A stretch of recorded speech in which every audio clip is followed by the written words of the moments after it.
Traffic here tayo ngayon 6:21 ng umaga. Tingnan natin sa EDSA Kamuning. Yung kaliwa po papunta Monumento. Yung kanan ay pa Makati City. At yung nakikita ho natin maluwag pa ang magkabilang bahaging iyan ng EDSA Kamuning sa mga oras na ito. Wala pa hong problema ang ating mga motorista.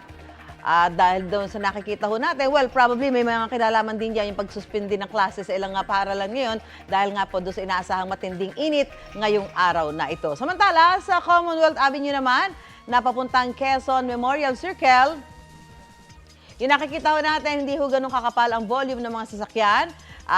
Yan, maluwag-luwag pa. Hindi pa ho ganun talagang bumper to bumper. At marami din tayong nakikita mga kababayan natin na naglalakad, yung mga pampasaherong jeep at bus na naghihintay ng mga pasaherong kanilang isasakay. Yung nakikita ho natin, tuloy-tuloy, hindi po nag-stop ang mga sasakyan sa bahaging iyan ng Commonwealth Avenue sa mga oras na ito. Iingat tayo sa pagmamaneho, mga kapuso.